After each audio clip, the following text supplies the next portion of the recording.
what's up, everybody, and welcome to a brand new episode of the Channel Chasers Podcast. No need for a fancy intro this week. We're just having a pretty simple, chill episode. Of course, I am your host, Jay, and joining me, as always, are my two buds, Brian and Tony. How you doing tonight, guys? I'm doing solid, man. Yeah, I'm all right. All right. Well, of course, you know, normally I'd have like a little bit more preamble and stuff, but we don't really have much housekeeping or anything. But also, real quick, thank you to everybody again. I'm going to be saying this every time, as long as if these videos keep going on a positive uptrend. Thank you, YouTube people, for all your support with our last video. As of recording this podcast, well, I haven't checked the Superman and Lois one, but the one before it, Creature Commandos, did phenomenal. Mm-hmm. So thanks for that. This week, again, like I said, it's gonna be pretty chill. We're gonna be talking about, as we alluded to at the end of last week's episode, the critical darling animated movie came out in last year, 2024, right? Mm-hmm. Yeah, The Wild Robot. So, spoilers, not going to be too much of a discussion. Honestly, a majority of this episode is going to be our other main segments. So, if you don't enjoy our random segments and tangents and rambling, peace. Good to see you. Don't forget to leave a like on your way out. We appreciate your support regardless. Also, leave a comment. And if you like our ramblings and the topic of discussion, also subscribe. And make sure to put the notification bell on so you can get us every single time. Yep, do all the YouTube things. You heard the man, people. Yep. But yeah, so again, just wanted to throw those thanks out at the top of the show. But now, of course, we are back to our regularly scheduled program, and we have to start by jumping right into the news with Brian. Take it away, Brian. Okay, so first of all, we are starting with, regretfully, another In Memoriam. Oh, I think I might know who this one is. No. Yep. Is it the He-Man voice actor? Yep. John Irwin. Yeah. What? Yeah. Mm-hmm. For real? Yeah. Mm-hmm. I heard about this because Chris posted an RIP video. Shout out to Chris Mount Vernon kid. He was really broken up about it because he grew up in the 80s and He-Man was one of his childhood heroes. Sad. As a legend. Rest in peace. Yep. He was also in the old classic TV show Rawhide with Clint Eastwood. Nice. Cool. And also, we're a bit of Archie fans here. He was like for all of the 70s and I think some of the 80s, he was the go-to voice for Reggie. Huh. Interesting. Yep. Talk about two very different characters. Right? Well, I mean, He-Man was a dick sometimes. I could see He-Man transitioning into Reggie. He-Man transitioning into Archie would be two completely different characters. Bumbling idiot who can't make a choice to, Prince of Eternia. Oh, God. The choice is obvious, Archie. It's the rich brunette. She has money and she's hot. What are you doing? And also, who doesn't like a bitch with a heart of gold, right? Exactly.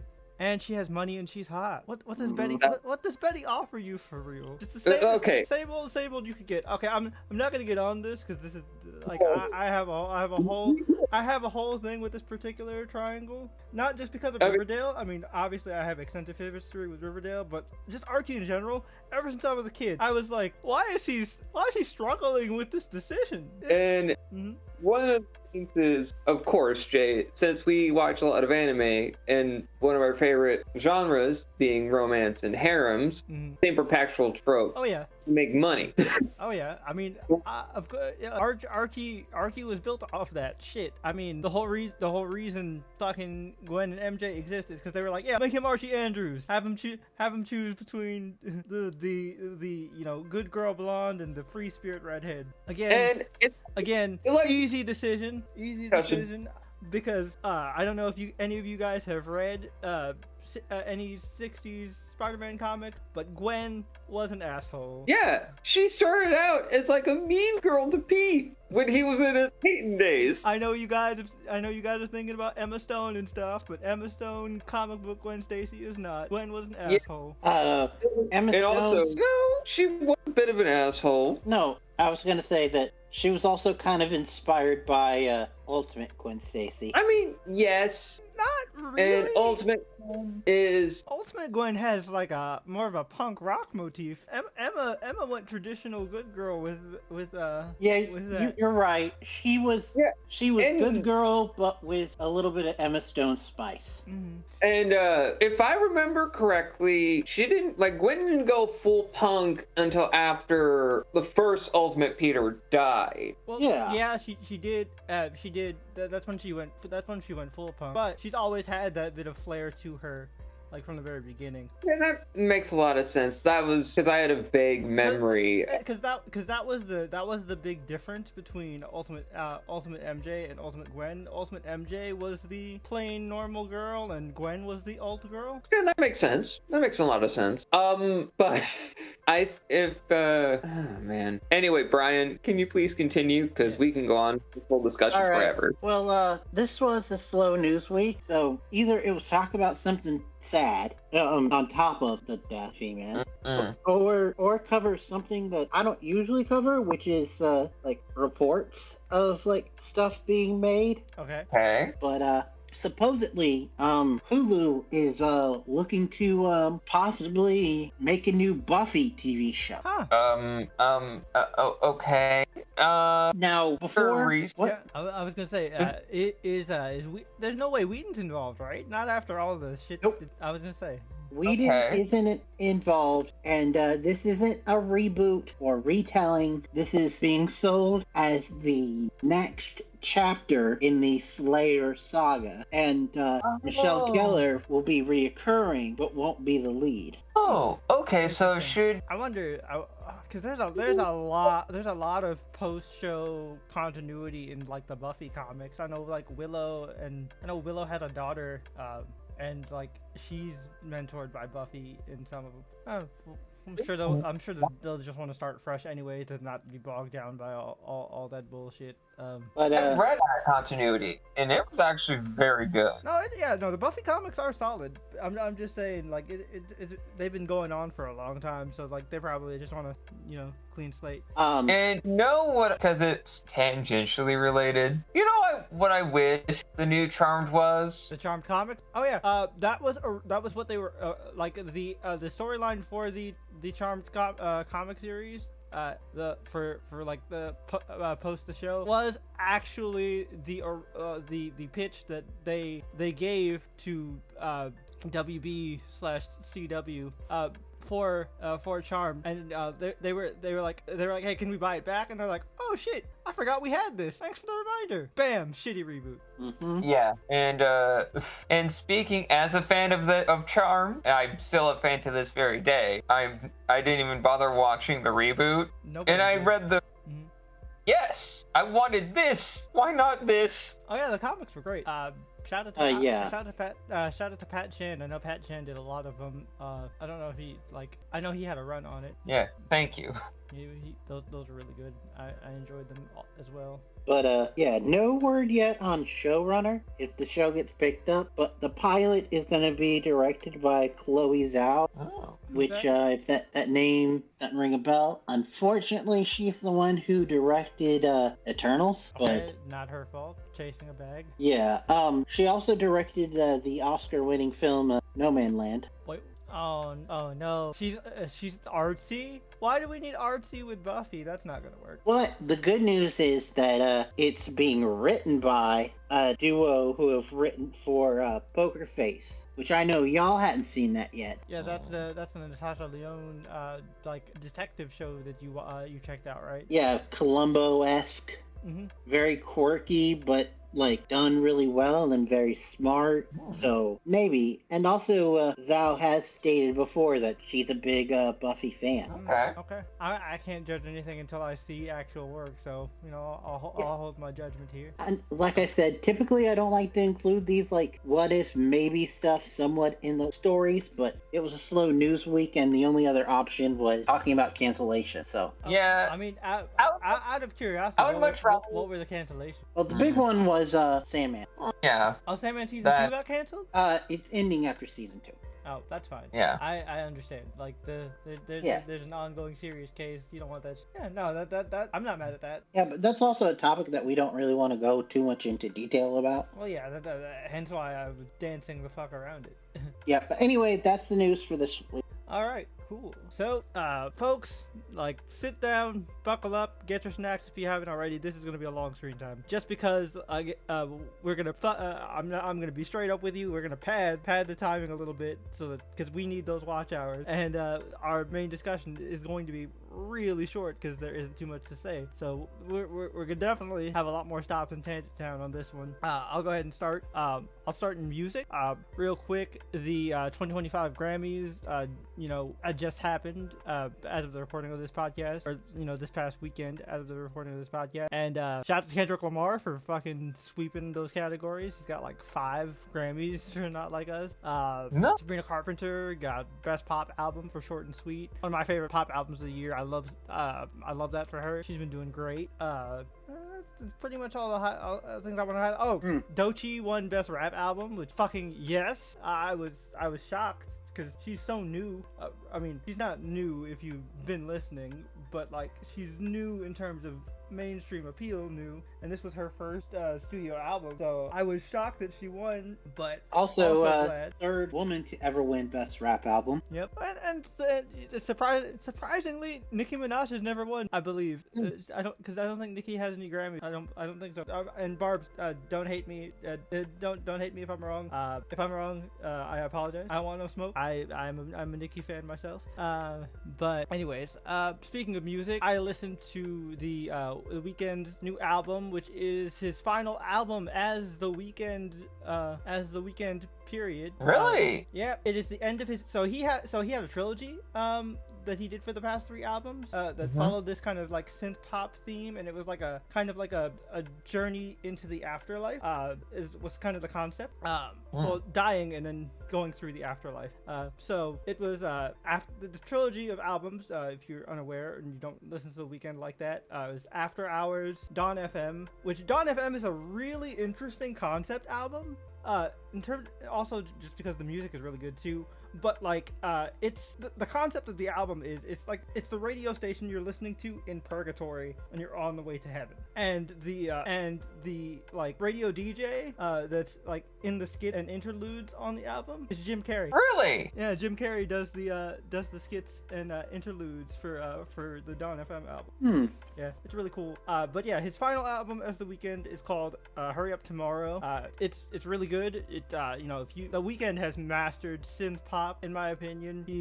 He's just he's a fucking virtuoso at this shit. Personally, like the first half was good, but man, from track 9 onwards, it goes off. It's cooking. I did not have a single skip after track 9. I believe track 9 is called like Reflections or something. Oh man, that is peak Weeknd sad boy do drugs music. But don't do drugs, kids.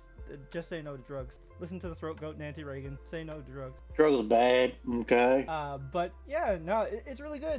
Now don't freak out. The Weeknd is gonna still be doing music, just not as The Weeknd. He's killing off the Weeknd character. It's because that's always been kind of an exaggerated persona. He's just gonna from this point on. He's mentioned, if you're not a Weeknd fan, that he's just gonna be doing music as Abel, which is his real name, and continuing from there. I'm excited. And it kind of reminds me of like when Gaga's music post A Star Is Born. Now that she's more comfortable just being like Joanne.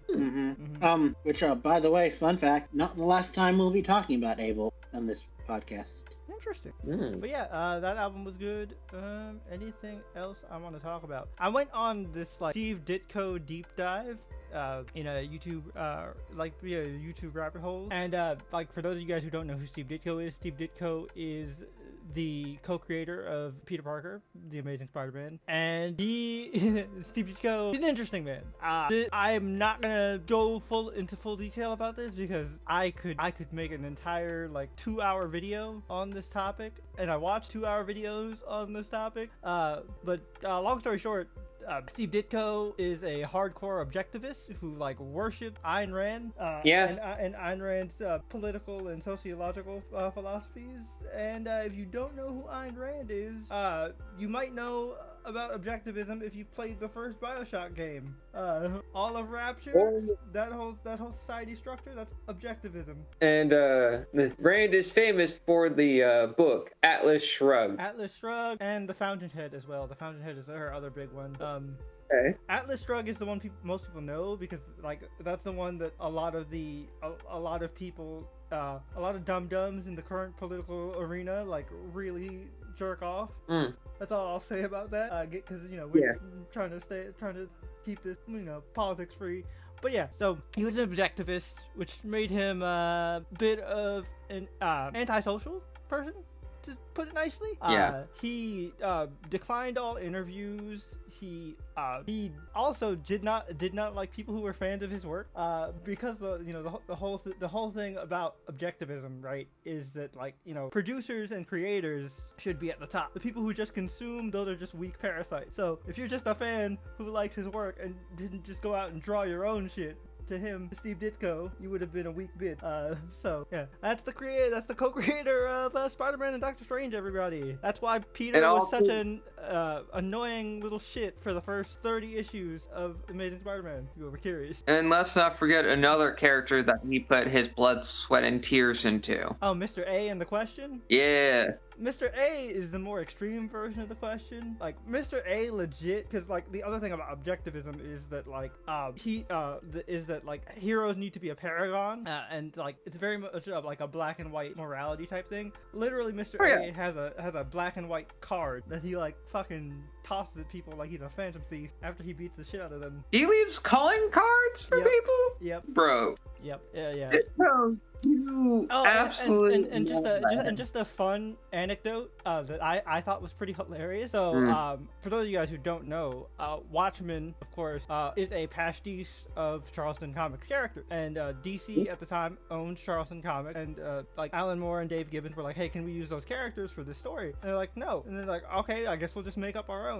And Rorschach is of course the pastiche of The Question, but also Alan Moore confirmed that he created Rorschach as a parody and joke of Steve Ditko's objectivist values, like right down to the point that like Rorschach is Rorschach because his mask is literally a subjective test. There is no clear right answer. There's no clear right or wrong. Yeah, that's the whole point of Rorschach. So fun fact for you guys if you did not know. But yeah, another funny little anecdote about like the Steve Ditko like objectivist bullshit with Alan Moore. Alan Moore apparently was in a band and they wrote a song about Mr. A, which is hilarious. I watched a documentary called Searching for Steve Ditko. Pretty sure you can find it on YouTube. And he even like performs the song. He like sings it in the documentary. That is hilarious. Yeah, it's great. The documentary ends with them actually finding Steve Ditko's office, because this was taken in the documentary was filmed in 2007. He died in 2018.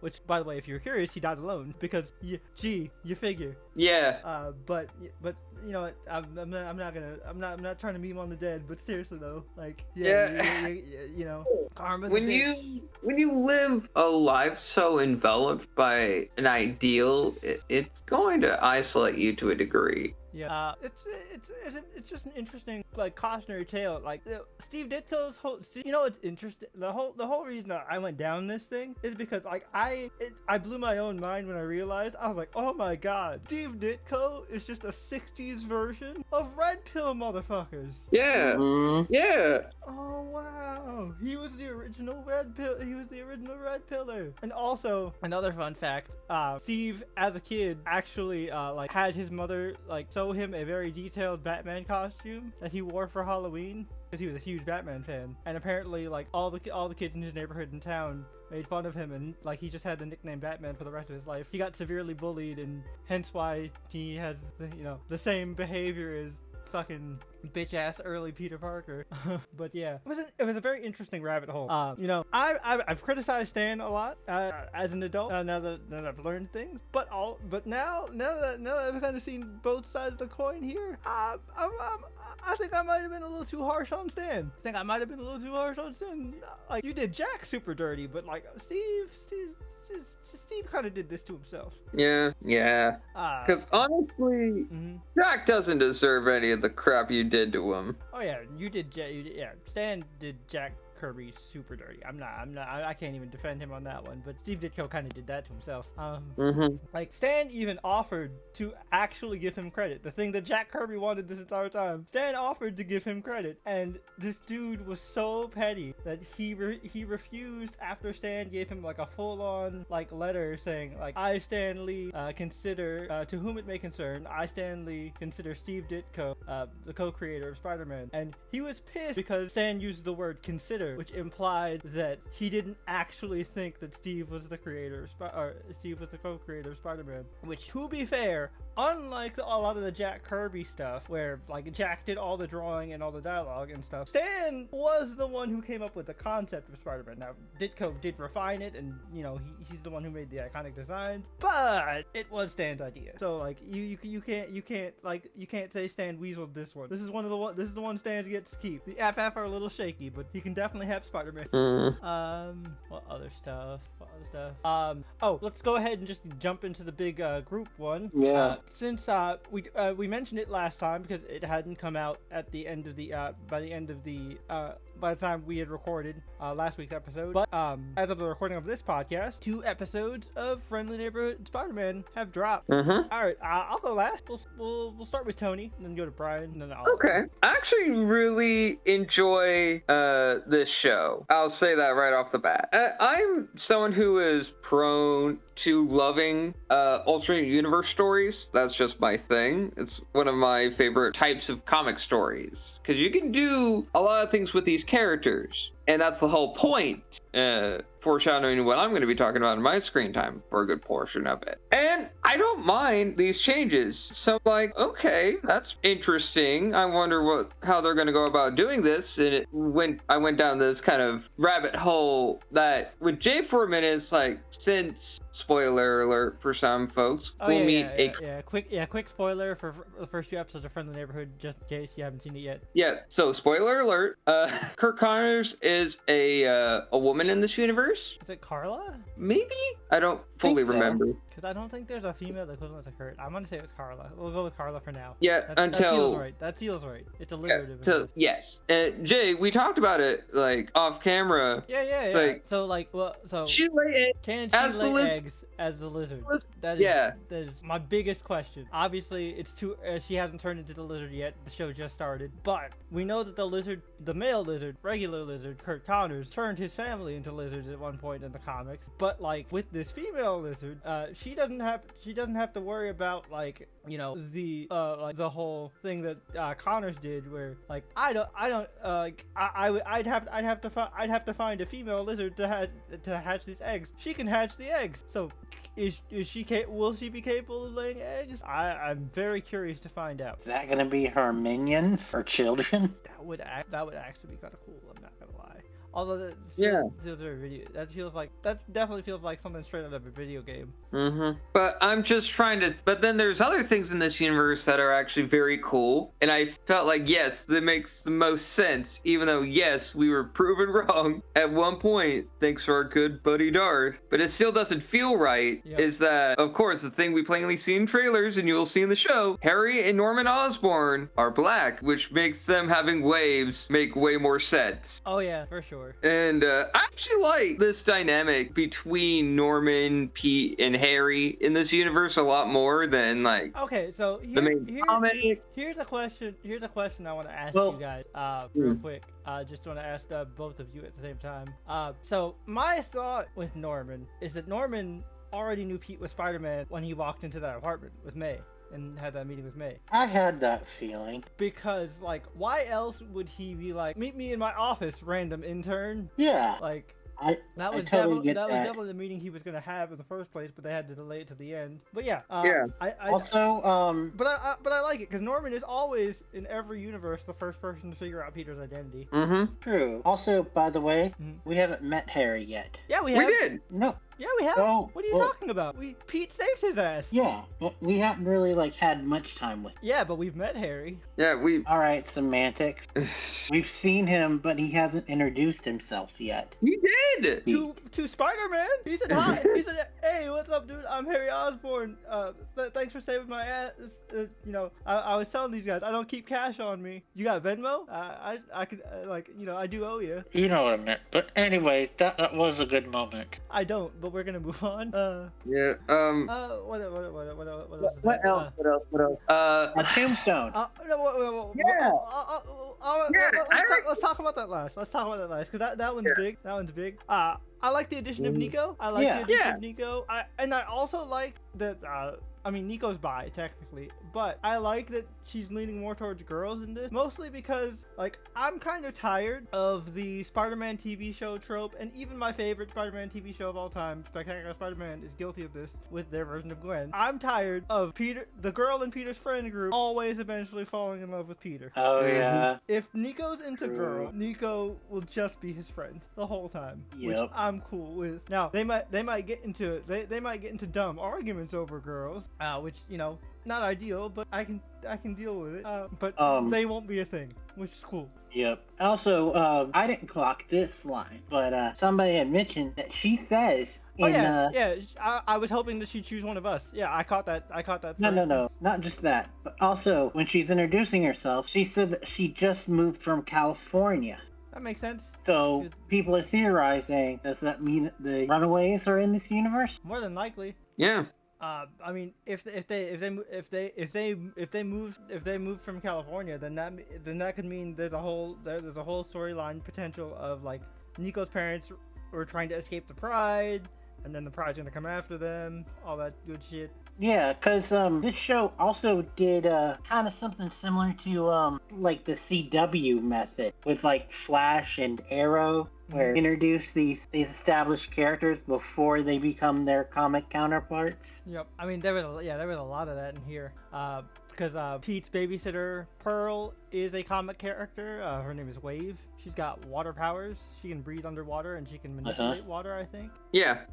Every single one of Pete's fellow like. Oh, even the Wakandan girl, because I couldn't find her anywhere. I tried. She's a very obscure like Wakandan University. Okay, Wakandan Academy. Okay, because that was the one character I couldn't find anything on. Obviously, Amadeus showed Amadeus show. Always good to see Amadeus. Yeah. The girl with the short hair, she's the Avengers Academy character Finesse, who is speculated to be Taskmaster's daughter. Interesting. Yeah. And so she's got the same photographic muscle memory powers. Yeah. Don't think it was ever confirmed or not, but people think that she is. That's cool. Okay, so time to we'll address the elephant in the room, at least for me, and then we can then we'll talk about Tombstone. So I only have one real problem with this show. I think the art style is great. I was a little nervous about it at first, but it looks pretty cool. It's a more like heavily shaded kind of take on the classic Ditko art. We were talking about Ditko earlier. It also reminds me a bit of, like I said in the trailer talk a few episodes back, the MTV Spider-Man TV show, as well as the Ultimate Spider-Man video game for PlayStation 2 and Xbox. Mm-hmm. It came out over 20 years ago now. But yeah, the elephant in the room for me. I don't like that this Peter Parker gets his powers after Uncle Ben is dead. And how do I know this? It's because on the first day of school, May gives him a ride, and he talks about, everything. Thank you for doing all this. I know everything's been hard with Uncle Ben being gone. And then literally on that first day, he gets bitten by the spider. So Uncle Ben was already dead before he got his powers. Mm-hmm. My problem with this is, if you've seen any of the bajillion reimaginings of Spider-Man's origin, guilt is a fundamental driving force for Spider-Man. Peter Parker and Matt Murdock have like the strongest guilt complexes in all of comics. And for Pete, it's because he was a little shit and he didn't stop a crime, which led to his Uncle Ben getting murdered. Which teaches him, with great power, there must also come great responsibility. I bet you guys didn't know that was the full quote, because a lot of people forget that it is actually, there must also come. They always cut it short, because the movie cut it short. Yep. Should have the full line. You should have had the full line, Raimi. I don't know if he died after in the MCU. He did not die after in the MCU. It's confirmed that he died before, because when Pete has that conversation and they don't mention Uncle Ben, he talks about that origin. He's, you know, when you have powers like I can and you don't do stuff and you don't do anything, good people die. Yeah. So it's confirmed that Uncle Ben died after he got his powers in the MCU. That's the thing that annoys me. I'm like, all right, I get it. You know, people were like, "Oh, this is supposed to be more towards the MCU." I'm like, "Yeah, but the MCU Uncle Ben died before he got his powers, or after he got his powers." So that's not a valid argument. But it bugs me. It really does, because like I don't know what makes this Spider-Man want to be Spider-Man. Like I appreciate that he's a good kid. If he's just a good boy and is doing it because he's a good boy, cool. But that also takes away a lot of the drama and inner turmoil of why he's Spider-Man. The only reason he doesn't quit right away is because of all that guilt. Although he quit a lot. Which transitions into something else I watched for screen time. If you guys are done with your friendly neighborhood thoughts. We never talked about Tombstone. All right, Tombstone. You're right. My bad. I really like what they did with Lonnie. Yeah. It's gonna be a slow burn, I hope, but yeah, I think it's really cool. I also appreciate that, like, it's like they started the setup for like your standard Flash Thompson style asshole jock, but not only is he a nice dude, but he's actually very smart. Yeah. Which is gonna make if they do it, his turn to evil even more tragic. I'm also curious, are they gonna Joker origin this version of Tombstone since he wasn't born albino? Maybe. I'm not sure. Because that was something else I was thinking about. Because I was like, he's not albino here. So are they gonna toss him in some acid like the Joker, and he's gonna come out with the pale skin? Yeah. Who knows? I don't know. That's a problem for later. Maybe. Seasons. We'll find out later. Because we know that it's gonna be going on for multiple seasons. Yeah, because it already got renewed for 3, right? Yeah. Yep. But overall, I really like it, minus a few nitpicks here and there. I really like what they're doing and the unique story that they're telling. And I told Jay this off camera, but they're even explaining why there are new twists and everything with this universe. And it is because the attack at the beginning that wasn't supposed to happen, Strange even says, "Oh no, not here." Yep. That causes all the kids that were supposed to go there to scatter. The creator himself actually said that yes, Mary Jane, Gwen, Flash, they all exist in this universe, and we may eventually see them. You know what I find really funny? A lot of later and more modern interpretations of Spider-Man always make Harry like a childhood friend. I think mainly because of the Raimi movies. Yeah. There's a big influence. But he didn't meet Harry till college. I know, right? Which in the MCU, yeah. Where's he starting? Exactly. That's gonna be exciting. But So, Tony, do you have any other friendly neighborhood thoughts before I move on to the other thing that I was checking out for screen time? Yeah, that's pretty much it. I actually like a lot of the ideas in this universe, and I want to see more. Nice. This is also Spider-Man related, believe it or not. But I discovered it's not a new channel. They've been around for a while apparently, but I just found them. There is a YouTube channel, a comic book YouTuber I want to shout out named Finn Soto III, or Finn Suto III. I apologize if I mispronounced your name, sir. But his channel is really interesting because what he's been doing is he has this ongoing kind of video essay series covering the various runs of Spider-Man, starting with Leon Ditko. He's gotten all the way up to the 80s. With the black suit, with the alien costume saga, so it's really interesting, and I love hearing his commentary of oh god, I fucking hate Peter. He's a piece of shit. In the very beginning, it's oh finally he's not an angry whiny little bitch anymore. MJ's here, cool. Man, Gwen's an asshole.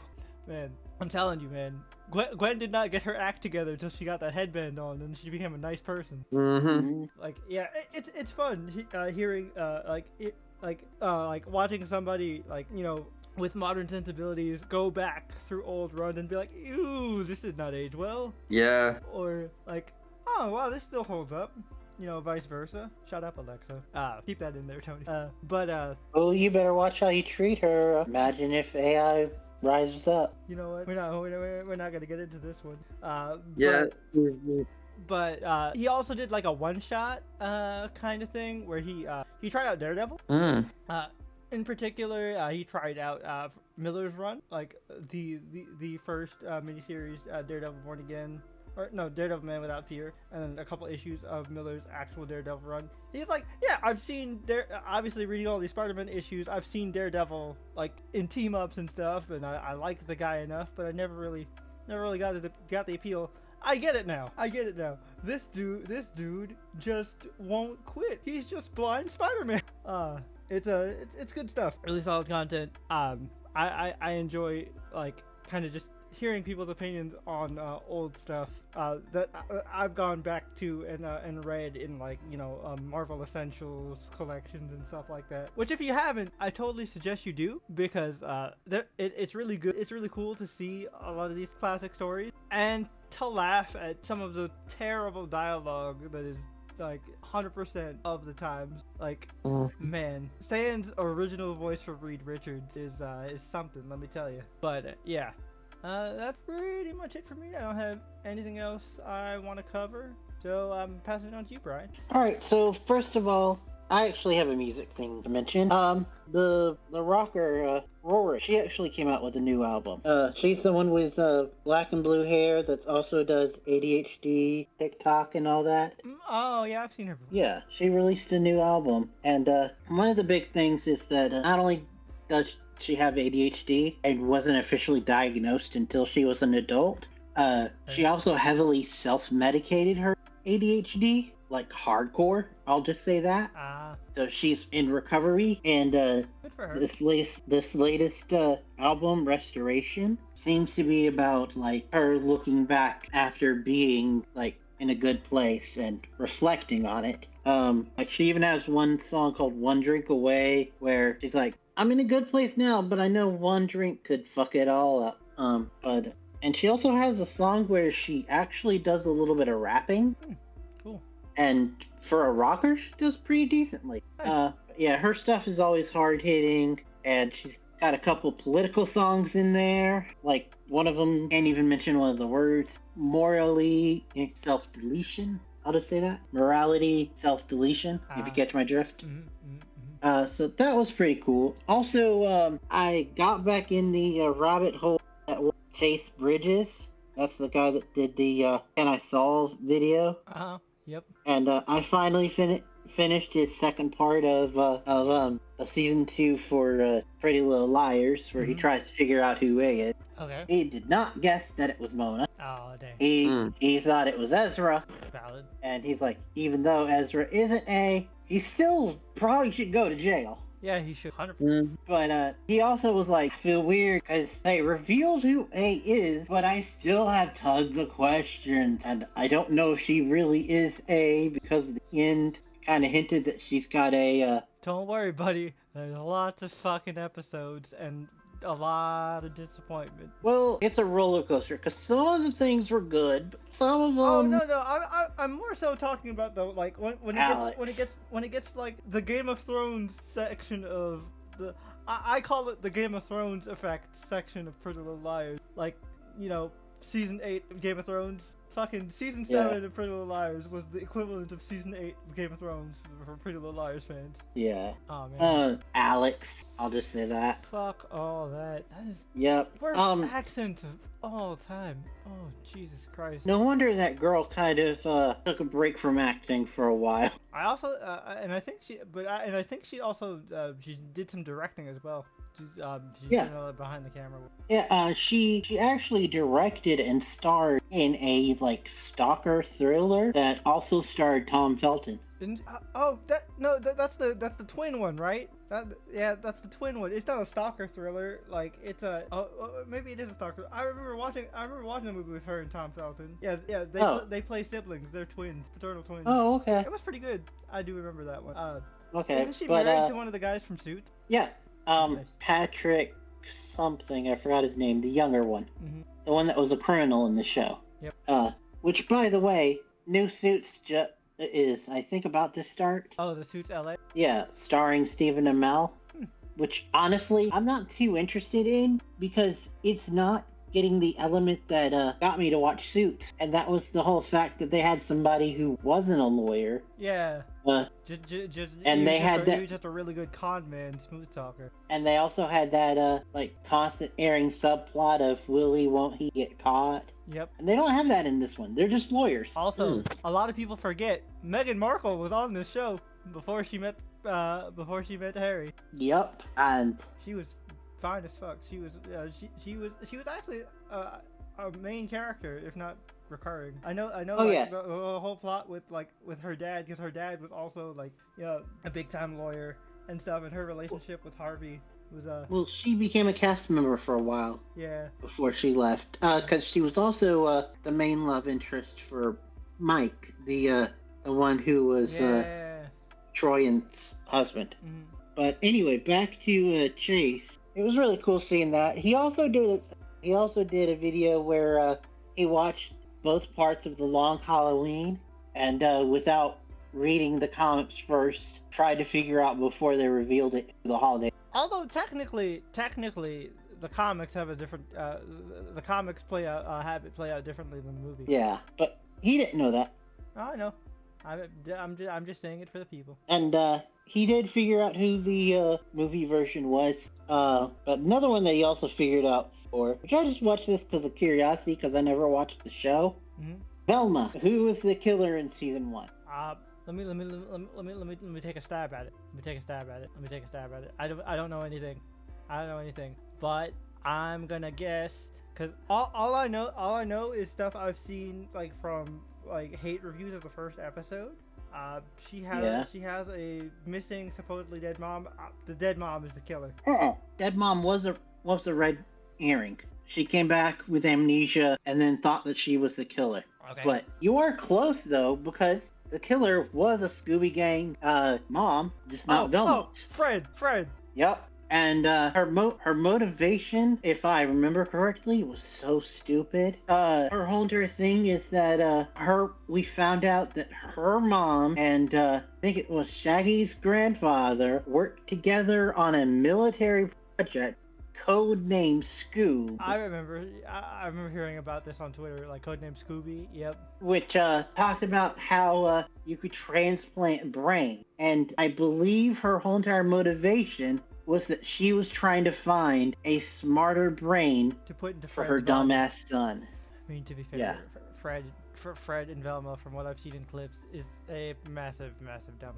Yes, he is. But it was stupid, and he did figure it out. And anytime he does these type of shows, and he really likes it, like Pretty Little Liars, he was like, "This is messy, but I'm loving it." He never said that about Velma. Well, and yeah, then that's why I got unceremoniously canceled. lastly from him, he also did a shorter video where he watched the Who Killed Mr. Burns 2-parter, and he tried to figure out I've seen that who one. killed. I saw. That's the video I came across where I found him actually. It was in my recommended. Yep. And boy, did he get close. Yep. Mm-hmm. But he didn't get it. His final guess was Santa's Little Helper. That's pretty close. It's an unsuspecting member of the Simpson family. Yeah. To be fair, he said I'd dwindle it down to Maggie or Santa's Little Helper. Oh, so he just lost the coin flip. Okay. Yeah. And there's nothing wrong with losing the coin flip. Yeah. Because The he had baby- put it together. Fuck you, Pokemon. Yeah. Wait, what? Yeah. The card game. All the stupid fucking coin Oh yeah, flips. that's right. Oh, okay. Yeah. You were talking. Which yeah. tax that by the way. Yeah, I know. I've opened a couple, but yeah, no, I was referring to Pokemon Pocket because you should like there's nothing wrong with losing to coin flip. I was like, fuck you, Pokemon. Yeah, that makes sense now. Misty. But yeah, I get it. Misty, you stupid whore. But yeah, he put in his video that like he went through all the clues, and it's like they're telegraphing that it's gonna be something stupid that will make a lot of people linger. So it's gotta be either the baby or the dog. Also, side note to the audience, in case it didn't come off clear in my tone that I was joking, I don't actually hate Misty. She's great. The card is just a motherfucker because it never lands for me. Yeah. In my Articuno deck, Or and I hate it. like for most of the audience, I hope that you've listened to us long enough that you would get our sense of humor when we're actually being joking. For the folks that you'll get used to it. Just wanted, just wanted to clear the air because like, I didn't want people to misinterpret me actually hating on Misty because she's actually one of my favorites. Not my favorite Poke Girl, mind you, but she's up there. That spot's always gonna go to Serena. Yeah. I hear you. Also, I watched the latest episode of Critical Role, which is the penultimate episode of this campaign or Critical Role period. Are they ending Critical Role? No, of this campaign. Okay. And possibly this setting. Ooh.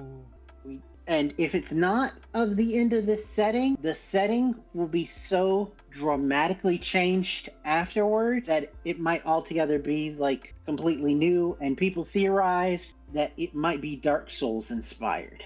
Interesting. But fight was great. It was long with a lot of intricate details. If you've seen the big fight in campaign, the last big fight in campaign 2, you kind of get a feel of what Matt's gonna do because he loves throwing like dynamic stuff. But also, this fight featured the biggest damage ever rolled on Critical Role, and then outdid that with another roll that was even bigger. Nice. Really? No. Like, how big numbers are we talking? Think it was in the 700s. Damn. Good God! Mm-hmm. Now granted, part of that is exploiting a weakness of the bad guy, because the bad guy was vulnerable to a certain damage type. Mm-hmm. And one of the players used meta magic to turn a giant ass fuck you spell into that damage type.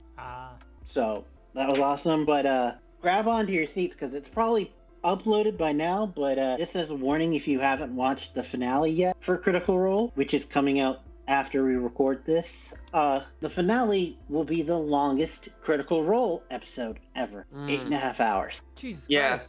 Yeah. That's a Darth campaign right there. That's an old school Darth session right there. Yeah. That's also why people think that this is going to be like, if not the end of the end game for this setting, like the Avengers.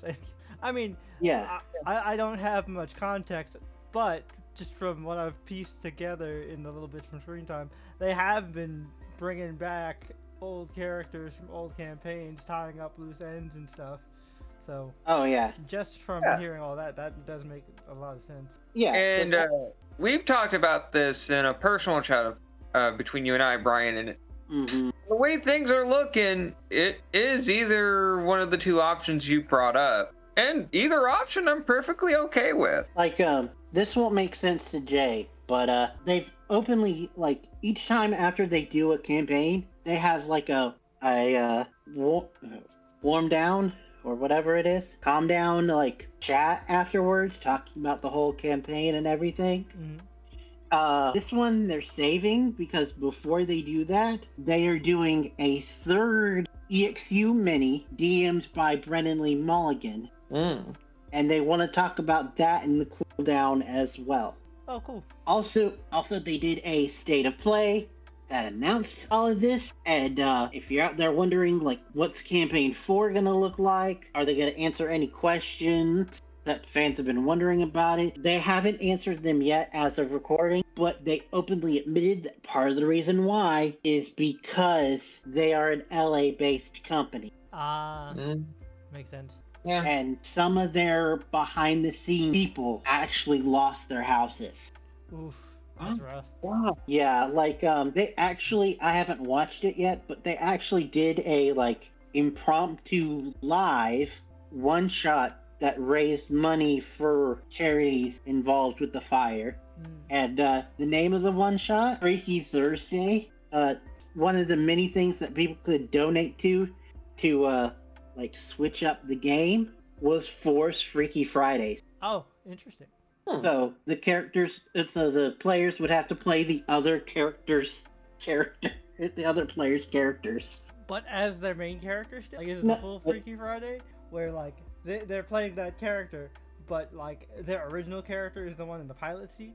I don't know, but I do know one of the funniest moments, and again, sorry Jay, you won't get this, but was Sam Riegel trying to act like Orem and his overdramatic self. Oh my god, the goody two oh, the bombastic individual playing the very moody, broody, fucking, like, the most Brian character to ever Brian character. Kinda, yeah. Which, by the way, Jay, Orem's player is Liam, the same one that does Vax, if that gives you a clue about nice. moodiness. Nice. Yeah. Okay. I'm just saying Orem is a very Brian-coded character. Like, yeah. I see Orem as the kind of character you would actually make Brian. Oh, yeah. But giving character to Sam, oh sweet Jesus. But yeah, anyway, moving on. Speaking about TTRPGs and all that, I listened to the last episode of Aurora Protocol, which is the Starfinder one that I was talking about last time, I believe. Mm-hmm. And it ended very sad, scary, and a little messy, relationship-wise. God. Like, are we saying TPK? No, but one player death, one character death, and the rest are like in horror and severely traumatized, questioning their relationships. Now they're all three characters stuck in a small escape pod. Oh, it's that kind of. And as a reminder, these three characters are a dude, his girlfriend, and his girlfriend's ex. Ooh, that's super messy. Yeah. Ooh, fuck. That feels sometimes that feels like the concept of a Nick Lachey dating show. Yeah. Oh god, yeah. Yeah. Nick Lachey is a devious bastard with these addicting dating shows, which we still haven't finished. That season of Love Is Blind. And you know how sometimes when we play like our TTRPGs and we're chatting afterwards, winding down, and then we like impromptu just start going off on another scene. Yeah. Yeah. They did that with their like cooldown, so they recorded another like full Patreon exclusive episode, just their characters chatting in the escape pod. Oh, nice. Yeah, and then lastly, because I know I've been going on but I saw a lot of stuff. I haven't finished it, but I started season 2 of The Recruit, the Noah Centineo. Oh, yeah, one you talked about last week. Yep. We got Fallout from last season, plus we got set up for the new season, which Donnie's character gets a bigger role in season 2. Nice. And also, season 2 takes him to South Korea. Oh, synergy. So that is the IRL reason why. Oh, I know it's Neo got to be on XOKitty. Because he was already in the area with Netflix. Oh, that's awesome. That's cool. Yeah, but I'm liking it so far. I think I'm only 10. I'm liking it, but I've talked already enough, so I'm going to end. All right, Tony, go ahead and tell the lovely folks at home what cesspools you decided to wade into. Well, I'm going to save that particular discussion for last because I have a screen time in 3 acts. Act 1. He turned it into a play. Act 1, the anime I watched. Because believe it or not, folks, I actually saw quite a bit of anime that started this particular anime season for winter 2025. I haven't checked out any of the seasonals besides And, Sakamoto Days, technically, and Happy Marriage. Yeah, which Sakamoto Days is one of those. I just saw episode 4. Nice. I'm actually really liking this particular story, and these fight scenes are crisp. They're fucking cracked. It's wild. It has this kind of. It's like Spy Family turned up to 11. Oh, absolutely, 100%. And I love, like, for this particular for episode 4, I really like that this show in general, they give the villain, like the other assassins, such fun personalities to work with. Oh yeah, I mean, It's- cause that's part of that's a big part of the comedy, right? It's not just a straight action. Like the banter and the interplay between Sakamoto and his would-be killers is what makes this whole thing fun. And I love, like, what's currently happening for this mini arc at the amusement park is I love these two assassins, Obiguro and Boiled. These two have the most fun dynamic out of the assassins we've met so far. And also, I'm sure you've seen the episode, Jay, and I need your opinion on this. Okay. Did you not also think that Boiled was just a bitch, which is kind of bitch made? Yeah. Because he's just Sakamoto? Yeah, he was definitely mad jelly. Yeah. Bro, I watched the episode. I looked at this man. It's like, bro, you're just jealous that you didn't get any chocolate from the other, like, from the lady assassin. You that weak, and you come up with whack-ass names for your attacks. He's insecure because Sakamoto was over. He's Yosuke from Persona 4, whereas Sakamoto is Yu Norakami. Yes, exactly. It's so. I mean, now that you make a comparison, both these characters, Sakamoto and Murakami, they both have white hair and just. Listen, white-haired anime, you can't make it. It is against the laws of anime to make an uncool white-haired anime character. That's true, and if anyone tried to do that, they'll probably just end up being cool anyway. I mean, look at everybody's favorite demon, curse-slaying daddy, Satoru Gojo. Yeah, Gojo! That man is insane. He's cracked. But yeah, so Sakamoto Days is great. Yep, and then to check out more anime, one that I actually really enjoy, and it's so good, at least to me, because it's patently unique compared to its contemporaries. It's isekai. It's called Headhunted to Another World, From Salaryman to Big Four. Oh, I've heard of this one. Yeah, this is actually a very fun one. So, basic premise, Denosuke Uchimura, an ordinary salaryman that was just treated like shit, just would get canned, then get hired to do the work of an entire legion of individuals, only to be sent to another world to work for the Demon King as one of the 4 heavenly generals. Interesting. And the Demon King is the boss that he just wanted in his previous life. Someone who actually gave a crap about his employees. That actually would do, boss shit. Nice. Yeah, Denosuke was like, yo, you're actually going to pay me a fair wage? You're going to do all this cool, awesome shit? The incentives to actually keep me in your employ? And just seeing this regular-ass human, he doesn't have special abilities. He just has his abilities as a business person. And negotiations. Basically, he's treating his role as a general as kind of like a business manager. Gotcha. And I like this whole thing is because they're throwing elements of how businesses work. And I actually like this idea. And he also has 3 female coworkers, of course. Mm-hmm. One of them dresses in this weird, like, old school diving suit that kind of looks like because she doesn't want to deal with other people because she's an elf. Uh-huh. And elves are rare, apparently. I'm not. And then there's like this feud between beast people and demons. And learning about demon culture in this show is actually really fascinating. I think you might like the reasoning behind the demon culture in this story, Jay. Okay. So basically, all demons in this world wear very revealing clothing for both men and women. Uh-huh. Okay. As they want to show off how much power, like in their body, or magical strength. Mm-hmm. So that's why they wear less clothing. It's a bit of cultural pride for them. So they're just and the fact that they're just Tamaranians. Yeah, basically.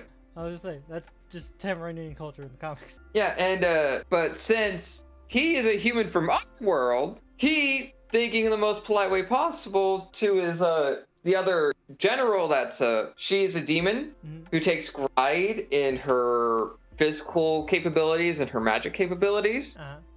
Or, well, maybe you should wear more armor to protect yourself because I don't want to see you hurt. And she was insulted because... You think they could actually hurt me? What the fuck? No, she was like, "Oh, so you don't find me pretty?" Oh, it's one of those. Yeah.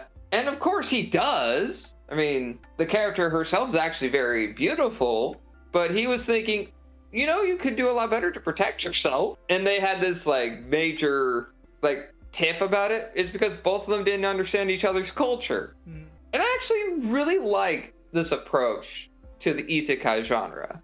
Because I know I've seen my fair share and you've seen your fair share. I would say anybody who's watched anime in the last 10 years has seen their first. Yeah. But I like this. It's turning out to be one of my favorites of at least this season. Nice. And Jay, I need you this particular show because this is the right kind of mess for the both of us. Okay, you have me intrigued. So here's the premise. All right. You have the grandson of a major business individual, right? Okay.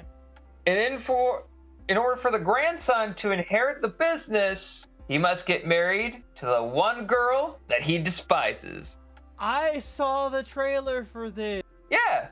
I saw the trailer for this. It's called I'm Getting Married to a Girl I Hate in My Class. Yeah, because every season I watch those like coming attractions like videos that a lot of YouTubers do. I saw this trailer. Yeah. I heard this about show- this. Is this on? Yeah, Crunchy? this show. Yeah, it's on Crunchy. Okay. And I actually like this because backstory for the reasoning why the main girl and dude are put together in this situation in the first place is because Homeboy's granddad and Homegirl's grandma used to be soon to each other back in their school years. Married different people who just didn't connect anymore. Just out of spite. That's crazy. Yeah, and so they were saying, "Oh, let's have our grandchildren marry each other so they can live out the dream that we didn't live out." That kind of shit. All right. And I actually, you need to watch this Okay. because Akane, give me a minute to pronounce Sakuramori. She is the most soon to ever tsundere. Nice. Because it is plain as day, clear as a blue sky that this girl loves this man. Nice. It's always cute. Yeah, and bro is just ambivalent and just kind of pissed off at his granddad. Our protagonist's name is Saito Hojo, by the way. Okay. And he also has his sister, who's your typical kudere character. And we also have a fun-loving Garu character. Are we past incest season? There's no weird stuff with the sister? No weird stuff. It's just... Okay, we're past incest From season. what, from what I can see at this current moment, because I only watched the first episode, it's just that the sister wants to look out for her brother, and they're the same age, apparently. I mean, twins exist. I mean, they're not... I'm not sure if they're like twins. Like the nature of the relationship is kind of like as siblings is kind of hard for me to kind of put together. Okay. Because the dynamic is just off, at least to me. Oh, real quick. Speaking of anime, I did forget something. I have been watching Solo Leveling Season 2, as well as Solo Leveling Abridged, aka Sister Leveling. Sister level. Fucking hilarious. So funny. And the more I look into this particular show, is like, yeah, this is a show that Jay, you and I should talk about on just a random anime episode. Okay. Because we should make at least content for at least one anime per season for the channel. Oh, for sure. For sure. And finally, we have two in the same similar genre. The first one I'll mention is I love my A rank party to help my former students reach the dungeon depths. It's a typical, fairly overpowered but not given too much credit protagonist from an A rank dungeon delving party that was just treated like the errand boy, goes to another party who just so happened to be a beautiful lady. We know this kind of trope. Fans. It's kind of wholesome. Bro is just just a good dude. All he does was buff people, try to help them out, and he just tries to look out for what's best for everybody. Cool. And he came to his students because they were just starting out adventuring. And he thought, oh, I'll just help y'all out just for this one dungeon dive, and they're like, no, just stay with us. We'll form a party together. And of course, one of the fun things about this one, because all these different parties actually stream on these camera things. Interesting. So there's like they're famous streamers for like the major like big adventuring parties. It's an interesting concept. The episode I just watched recently, they went on a dungeon diving adventure in new outfits so they could basically show off to a sponsor that they acquired through our protagonist. Oh, nice. Mm-hmm. And You finally, make the sponsors happy. yeah, it was a fashion sponsor. Nice. So the girls were showing off new magical gear. Sweet. Mm-hmm. And they almost got their ass beat by a shadow monster. Things are pretty intense for some characters. And then there's like this one like prince-looking character who acts like the biggest Steve Ditko appreciator I've ever seen. If you catch my drift. Oh man. And also the butthurt former party of the protagonists just going on hard times as they do with these particular kinds of stories. Because I've seen a lot of these. And read a lot of the manga that make this stuff. Like, good lord, there's a lot of these ones too. And now, onto the final anime one that I saw is called I'm a Noble on the Brink of Ruin, so I might as well try Mastering Magic. Another isekai, which they don't show the person just dying at this one. It's just right off the bat, you're just in another body, bro. So, our main character is a magical noble who has so much magical potential, it terrifies the shit out of people. And this guy, named Liam Hamilton, becomes a strong mage. Like, so strong a mage, he made I would say, late 30s, early 40s woman look like she's 16 again. Oh, damn.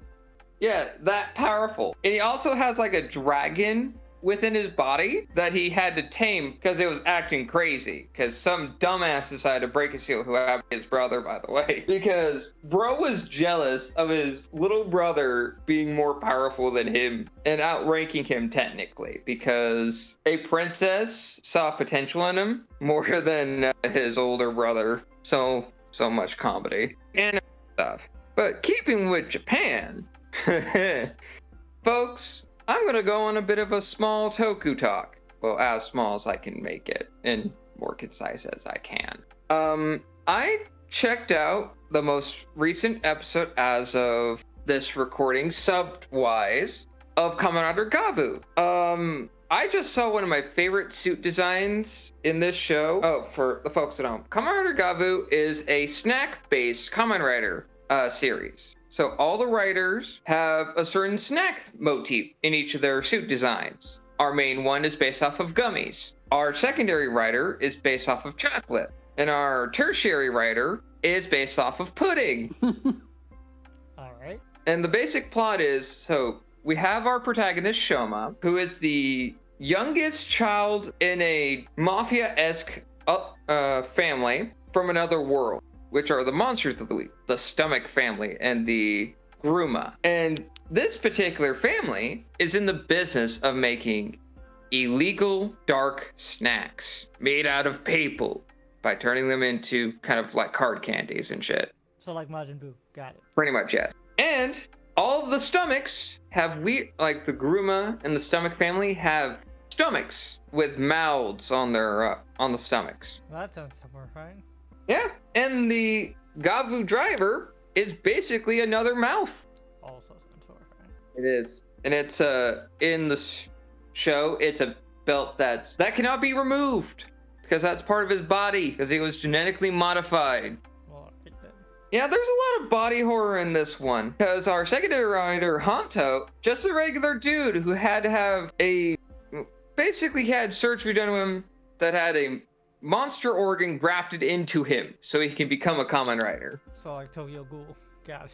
Pretty much, yes. Yeah. And in this most recent episode, Hanto found out about Shoma being related to the big bads, and he got in his feelings because Hanto himself, he's a detective. He lost a family member. He lost his mom due to the Stomach family's shenanigans, so he hates all these monsters. And knowing that the guy he was working with for a short amount of time was one of the enemies, he got really into his feelings. And he wanted to apologize for how he acted, and he wanted to hear from Shoma his side, because Hanto, as Hanto do, apparently jumped to conclusions. And then we are introduced in this episode to Bitter Gavu, who is based on soda gummies in specific. Like the kind of fizzy, Oh yeah.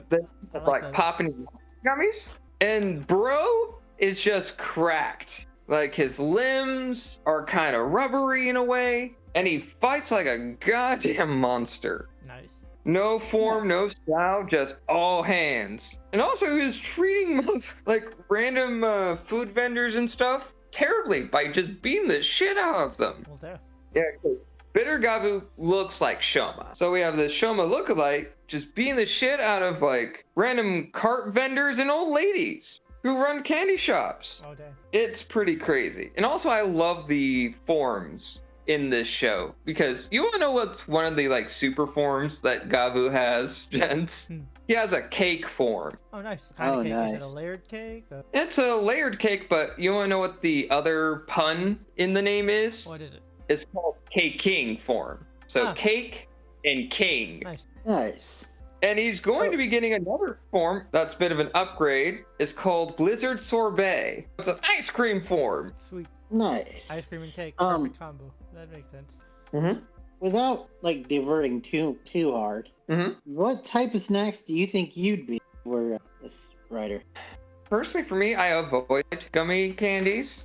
That's just kind of my thing. I wouldn't mind, like, seeing a gumdrop writer. Spicy I mean, chip. Spicy chip. Right. Some kind of like. Actually, there's spicy chip, because the gimmick of this show's the Gochizos. And they're basically like animated little snack creatures that Shoma creates from his driver. And there are spicy chips. I was gonna say that would be my rider snack for personal representation. Spicy chip. What about you, Brian?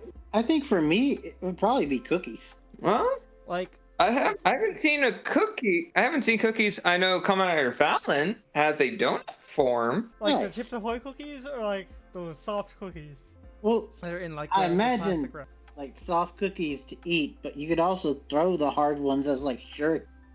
Oh yeah, that's true. That's true. Yeah, and I mean, a lot of Gavu's forms that we saw from the onset, he has a lollipop form, which is a big bulky form. Marshmallows, which is just a big puffy form that takes damage. We have a potato chip form, which he uses for sword. He initially had a chocolate form that makes like a whole bar of chocolate into a gun. I actually love how creative this show is and how dark it can be. Nice. And then, oh sweet baby Jesus, I talked to the guys about it off screen, but Boom Boonger, it's at the end game. It'll be ending at episode 48. We're in the end game now, folks. I saw the episode that shocked everybody watching Boom Boonger, and I'm like, oh sweet God, they really did it. Nice. I'll just say this as vaguely as I can, because I know. Do you guys actually care at this point? Honestly, no. We were too far behind, and like as much as I liked it, I don't think I'm gonna sit down and commit the effort to catch up. Yeah, and I've also learned so many spoilers through internet osmosis. Boomy's dead. Oh damn. Yeah. Wild Spender killed him. They massacred. Yeah. They killed Bundario. That sucked. Yeah, they killed him. What? Super Sentai Michael Jackson killed him. That's one hell of a way to up the stakes. Yeah, Also- and they were trying to bring him back and it didn't work. Oh man, And- so it's a I heard about permadeath. the Nice. I mean, not nice because Bundario's a great character, but damn. And also, I heard about the Oh. team betrayal. yeah, Chashiro, that fucker, That's for the- a good chunk of episodes, That's the blue, he right? yeah, Yeah. he turned heel for a bit. And with this most recent episode, he came back to the good side because Miura was about to marry Wild Spender. And another Huh. thing that here's the craziest thing though. All the villains, like the major villains, even the human villains, like Taya's mentor hmm and the head of The organization, yeah, the government organization. yeah, That the the Glass ISA Girl works head. for? Mhm. Yeah, they're named after shows here in America. Oh, cool. Like their names are puns related to it. Because Naito Raito? Knight Rider, yeah. I didn't realize that until I looked at the Ranger Wiki. The head of the ISA, he's a reference to the A-Team. Like his naming convention Cool. has the A-Team in it. Nice. And Wildspender, it could be a reference to the Japanese name for the Fast and the Furious franchise. Oh, that makes sense. And that made me remember, oh my god, this isn't the first time Sentai did something like this. Because all of the villains, all of them, from the Monsters of the Week to the big bads of Goseiger, were named after movies. All of them. Oh, cool.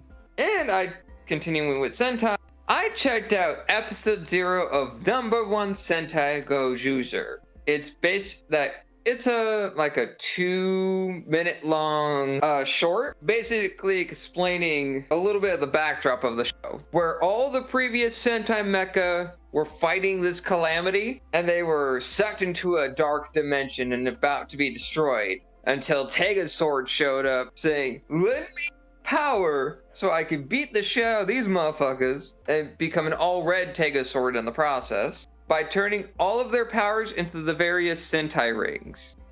And that's it. That was basically the episode 0.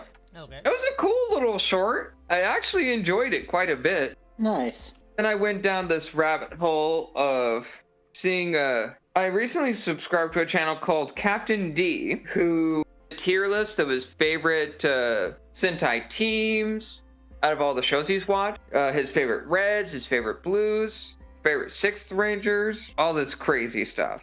And I learned that his favorite team overall, because of their team comp, barring some characters, is the Dawn Brothers, which I'm still not the biggest fan of Dawn Brothers. And I think I might be the only outlier in the Sentai community that doesn't like Dawn Brothers. Dang, you hate to see it. Yeah, the team is, the show is just not for me. I mean, I like Inoue's work. It happened. I mean, I really love it, but just Dawn Brothers didn't hit it for me, you know? Yeah, But we'll be getting Ranger season hit for me, so I totally get it. Yeah, but we'll be getting Inoue's daughter writing for Gojuger, for all of Gojuger. So I'm optimistic, and I'm eagerly anticipating what the daughter of a great veteran in Tokusatsu is going to give me because this is her only, her biggest writing credit. This is her show, full stop. Because she wrote for episodes of Kamen Rider Gotchard, and people really dislike Gotchard, but seem to like her episodes because they were just kind of outliers and have a slightly better writing quality than the main show. And that's it for Act 2. Act 3, kind of paralleling Jay's YouTube rabbit hole, I went down a different path. So, this is comic book related. Jay, Yes. you love Batman, right? I do. It's probably my favorite book coming out currently. Right up there with Ultimate Spider-Man. Yeah, I'd say right up there with Ultimate Spider-Man. And what's the theme between those two? Alternate universes? And apparently, Absolute Batman is woke. According to one Irish 15-year-old, and this little bigot is just talking out his whole ass. By the way, just heads up, I know we don't get a lot of viewers, but don't think like you need to go and confront. Yep. Yeah, absolutely no. Honestly, I don't think we should really give him that much time of day, because that just, you don't feed trolls. Yeah, exactly. All I'm saying is this rabbit hole really proved to me that some people need to have proper media literacy, and also just a word to the wise. Yeah, a lot of the classics are good because, they're classics, but they shouldn't be the benchwork to how to write a story, We have our personal gripes because the three of us here on Channel Chasers, want to see the characters we love actually grow and progress. We're in a losing battle on that front, that's for damn sure, because of editorial being, editorial. Well, I mean, see, here's the thing, right? I've just learned to accept that they're just physically unable to grow and progress, because these stories never end. Oh yeah. So Absolutely. Batman, Superman, Spider-Man, all of them, they're gonna outlive us more than likely. So Oh, absolutely. I've learned to just accept that nothing is permanent in terms of comic books. Enjoy the growth while it's here. I agree wholeheartedly, but that doesn't stop us from getting like great alternate universe stories where we get the things that we want, which would be often better, like more often than not, a lot better than the main universe stuff. That's what I'm getting at here. Except for Batman. Because Batman's main universe stuff is solid. Spider-Man, sure, but Batman's main universe stuff is solid. I got to defend Zdarsky on this one because Zdarsky's Batman one is cooking right now. That's all I'm saying is that that's why I said more often than not. Yeah, I know. I was just saying I did not want to try and lump Chip Zdarsky in with the current state of Amazing Spider-Man because that's unfair to him. Yeah, so I'm excluding that. Great to bring that clarification up. But all I'm saying at this moment is, yeah, people have a right to their own opinions because, much like assholes, we all have one. They all stink. But, and you don't claim that your opinion is a true fact. That's something you absolutely cannot do. That's all I have to say about it. Unless you're the president of the United States. Lord. And also, don't claim to know a character if you actually didn't look into the source material yourself. And that's specifically for a different person entirely. Someone who doesn't get Superman. Because having... I've already talked about it enough, like behind the camera. So, Chadiversity, actually pick up a Superman comic and read. Might I recommend to you All-Star Superman? So you have a better understanding who Clark Kent actually is.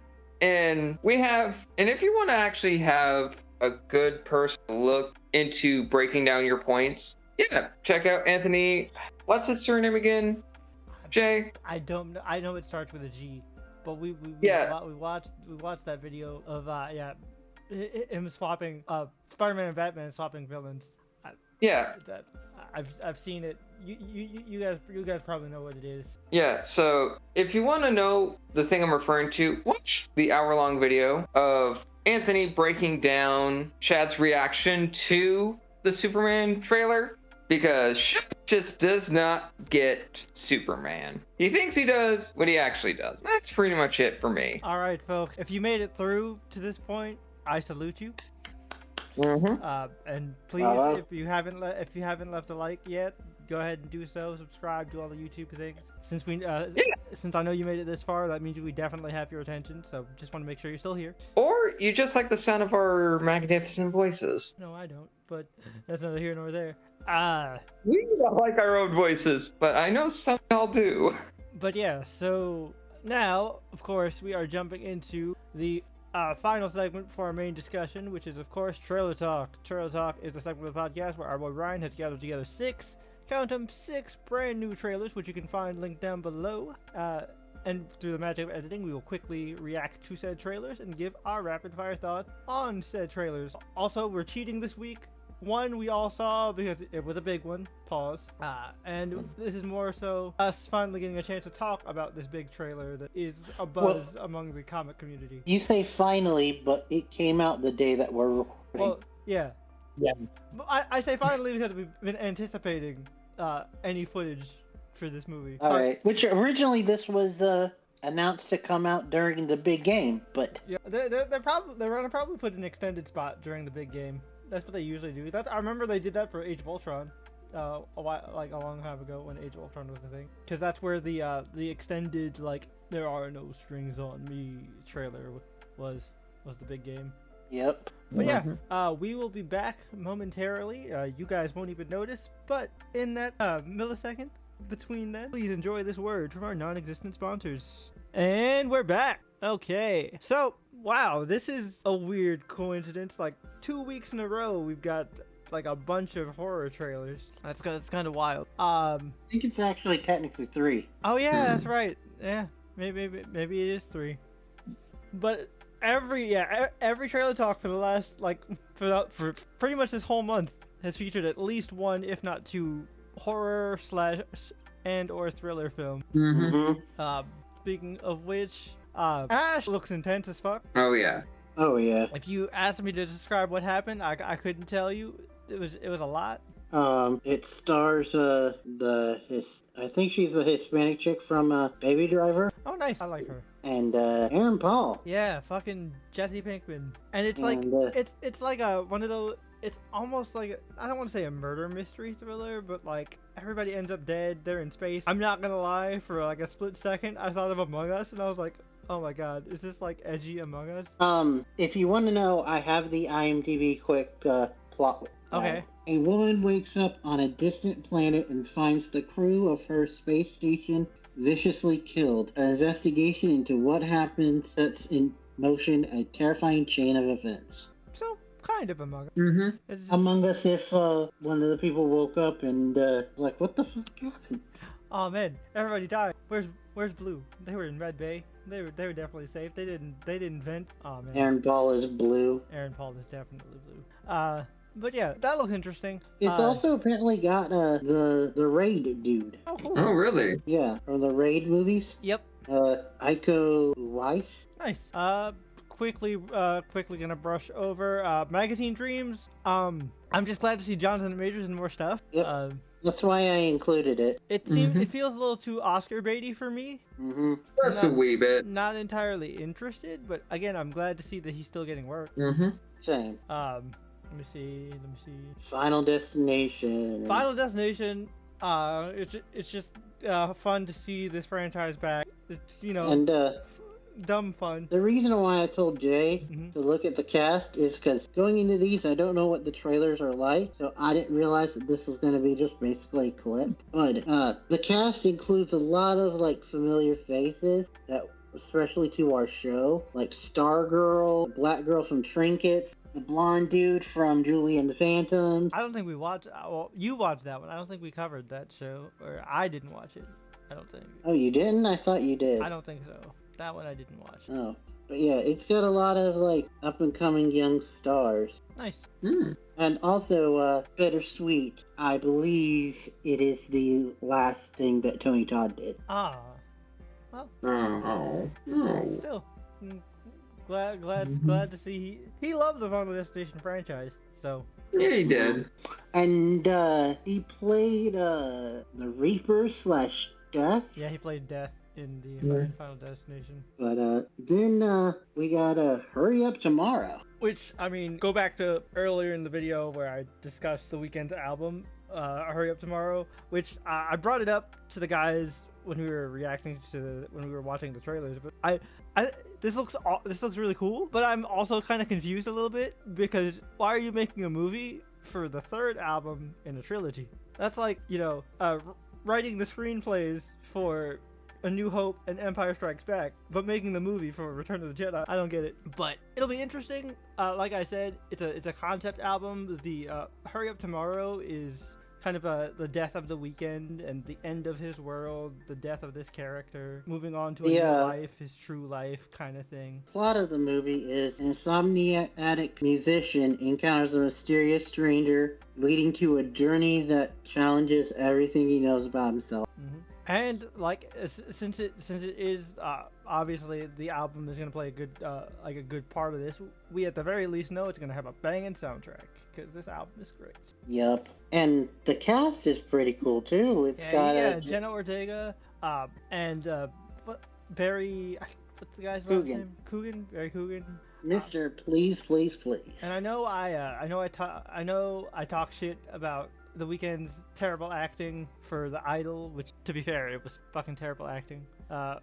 But like, since this is a project that obviously means a lot to him because it's his thing, I'm sure he's gonna give it his all. I believe in him. I think he can act, because for his performance pieces, when he gets into character and he goes like full dive into it, he really sells it. So I know he can do it. Yeah. And he's not taking over something. This is his thing.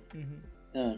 Also, like we said, he's surrounded by really good actors. Jenna Ortega and Barry Coogan. I mean, to be fair, Lily Rose Depp tried her hardest to carry. Yeah. And she is she did great in that. She herself, I feel like, is a great actress. But the girl's back is not that strong. Yeah. She could not carry an entire show. Mm-hmm. But yeah. Before we get to the big trailer, we have the wedding banquet. It looks cute. I'm Yeah. glad to see Bowen Yang getting a starring role. Yeah. Because he goes back with our podcast, because he played a role in Girls Five Eva. Yep.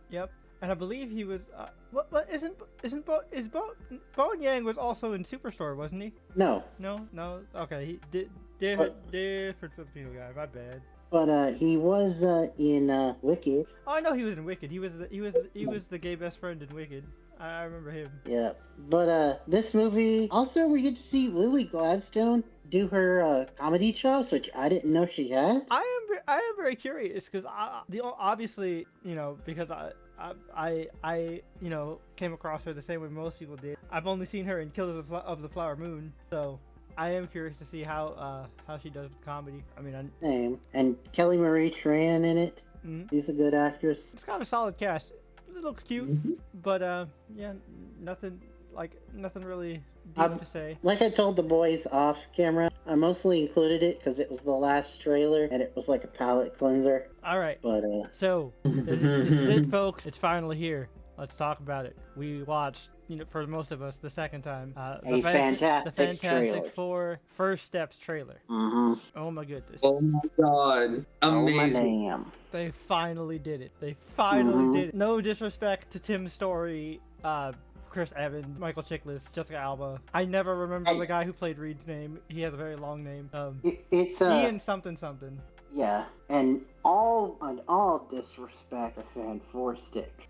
Yeah, well, fuck that movie. Yeah, that movie was garbage. But yeah, no, it looks great. I love the Brian mentioned it, and I agree. I love the aesthetic. It reminds me of like the TVA's kind of like weird, anachronistic, like almost Jetson style Art Deco retro future type stuff. Yep, and it has that same like retro filter to it. Mm-hmm.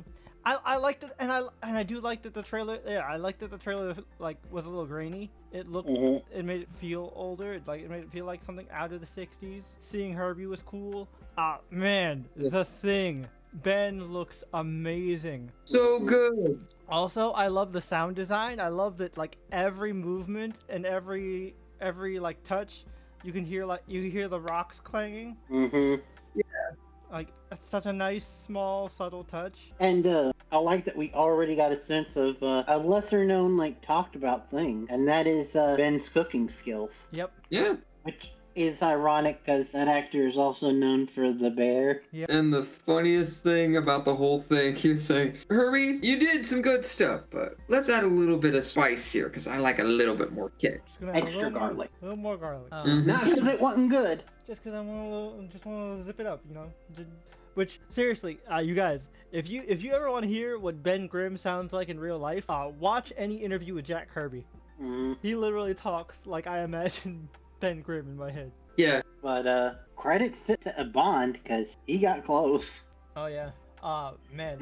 Also, Johnny's finally blonde. Right? Yeah.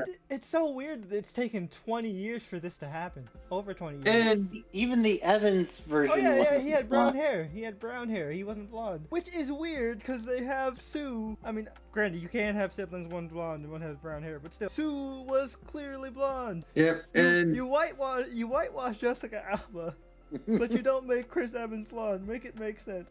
it's also because that Johnny had like the shortest hair, like barely had hair on him. Yeah, he just had a buzz cut. Basically. But Really had hair on his head, which would be kind of difficult to make blonde. It can be done, but I'm pretty sure But it it would look weird. It would look like how Eminem did in like the late 90s and early 2000s. Yeah. But back on track, we talked about how good Ben looks, how good Johnny looks. Oh yeah, I mean all of them look great. Oh Yeah. yeah, absolutely. And they're and the suits are awesome. In motion, chef's kiss. these look amazing. And also, the one who did all the heavy lifting, so to speak, in terms of like power usage, Sue. fucking Oh 10. man, I am so glad this movie is just showing right off bat. Like Sue is not just the girl. Sue is the most powerful member of the Fantastic Four. Period. She's straight. You know it's funny. Like maybe this just shows how much this fucking game has taken over my life. But the first thing I thought of is like, oh my god, she's doing the pose that she does in Marvel Rivals when she does her ultimate. Yeah, exactly. And also, they're not using her invisibility as a gag. Yeah. They're treating her with respect and decency. Seriously though, I really do think Jessica Alba would have been a great Sue if she was given the proper chance. Yes, And like given to a director that actually took Sue seriously. indeed. But Vanessa Kirby looks like she's going to be doing a Vanessa good job. Kirby looks amazing. Yeah, absolutely.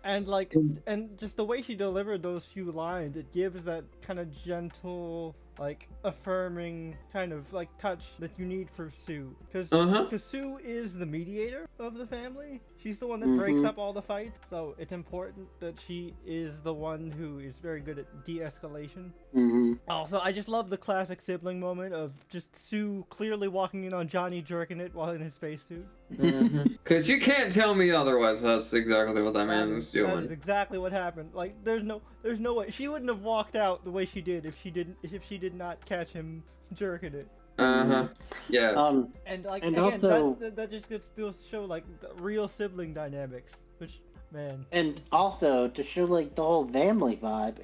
It was a smaller little thing, but like the first clip of the whole trailer, Reed talking about how they have family dinner together. Yep. Yep. I didn't see it. Well, I mean, we know that there's no Franklin or Val yet because they weren't casted. But I was kind of hoping for a second. I was like, oh, where are the kids? And I was like, oh yeah, right. They're not here. They don't exist yet. Yeah, not yet. Besides, Although I did hear a rumor that they might announce a pregnancy in it. I could see that. I could see that as Yeah. a thing. And I know some people are like, man, you're starting off your movie with you're starting off the Fantastic Four with Galactus. Isn't that quick? So, fun fact for you guys. A funny thing about the Fantastic Four, the Galactus trilogy happens very early in the series. Yeah. It's like issues 7 through 10. It's a 3-part story, the coming of Galactus. Kind of crazy, right? Yeah. Within 10 issues, Reed is dealing with Galactus. So like, I actually don't mind like Galactus showing up right now, especially if it does take place in their own universe. So they're probably just firmly established, which you could tell by how well built the Baxter Building is.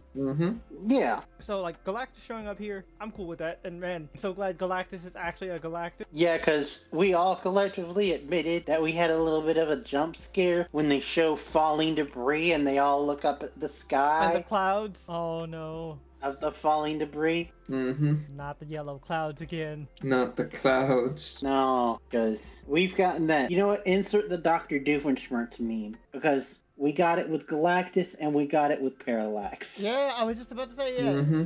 And they were both yellow for some reason. Well, Parallax makes sense for being yellow. He was supposed to be yellow. But, like, oddly enough, Galactus was also yellow. No, Galactus was a purple cloud. Galactus was a purple cloud? For some reason, I remember him as yellow. But the purple does make sense. He is in the purple. But, yeah. So, needless to say, it looks great. I'm a huge Fantastic Four fan, so I'm here for it. We got confirmation from a screenshot that John Malkovich is playing Red Ghost of all people. Yep. What a deep cut. The deepest of cut. I cannot wait for this Johnny to meet Pete. Oh my god, this is gonna be great. Because Pete needs friends. So many friends. You can't be the friendly neighborhood Spider-Man without at least a couple friends. You need at least one. And who else to cheer him up than our President Cocky? And Johnny and Pete have always been best friends. Like for the longest time. One of the first comics I ever read was a Spider-Man Human Torch team up.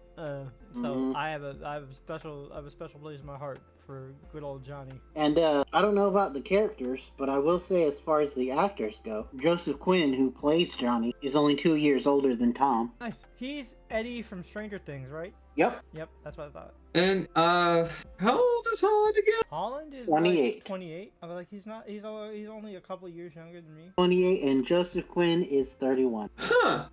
Wow. Yeah. I'm older than Quinn. That's hilarious. Yep. I will say that whatchamacallit, can't wait till we see what Silver Surfer looks like. Also, I'm glad it looks like so far. And I'm also glad that it looks like, finally, for the first time ever, Doctor Doom is not connected to the Fantastic Four origin story in a live-action movie. Yeah. They did it in Fan Four Stick, and in the Tim Story movies, and in the Roger Corman movie. Although I like that one. Oh yeah. Also, we lightly touched upon it, but the set design, holy crap. Oh yeah, it looks great. It looks fantastic. And that car. The Fantastic car as an old school like 50s Cadillac is so sick. Yep. It is so sick. And Indeed. and Johnny's a gearhead. That definitely looks like something Johnny would drive. Because that's the thing a lot of people don't realize is like Johnny is like a cocky, cocky asshole pretty boy. And he might not be like a physicist like Reed or an archaeologist like Sue. Yeah, that's right. Sue's an archaeologist. I bet y'all didn't know that. That is her. She has a doctorate in history and archaeology. Holy crap. Yeah, she's a full-on Indiana Jones. Yeah, she's an archaeologist. But yeah, Johnny's not an archaeologist like Sue or a physicist / super scientist like Reed. But he is a very gifted mechanical engineer. He's built his own cars from scratch. He built fucking Spider-Man a car, even though Spider-Man doesn't need a car, Johnny. Why did you build him a goddamn car? He swings around the city with webs. He doesn't drive, buddy. He doesn't need it. I think initially it was created for in situations like what's going on with Kane, so that when he's in a situation like that, he isn't just stuck. Yeah, but yeah, no, it looks fun. July can't get here fast enough. But first, we've got Captain America. Yeah, and I'm very excited. I'm excited for that one.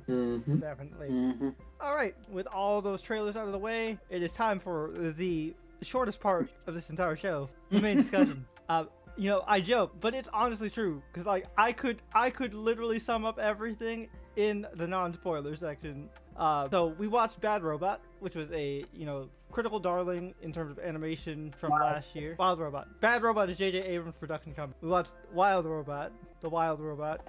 It's available on Peacock.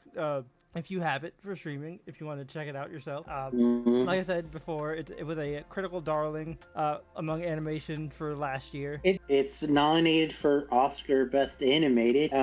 Who knows? Maybe we jumped on the early bandwagon. I mean, it is definitely beautifully animated.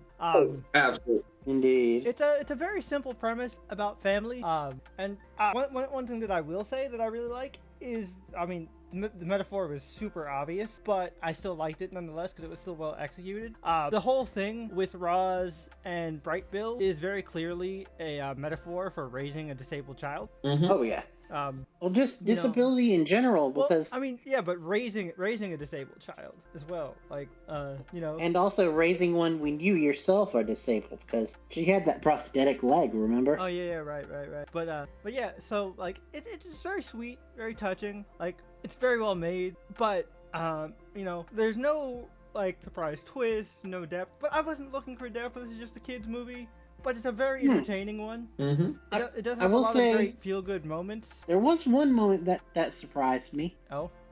I'll just say Bill Nighy. Oh yeah, true. I didn't notice that was him until the credits. But yeah, it's an overall very good movie. If you've got kids, this is definitely a good one to turn on. Or if you just like really good animation, it's also a good one just to turn on and watch. Oh yeah.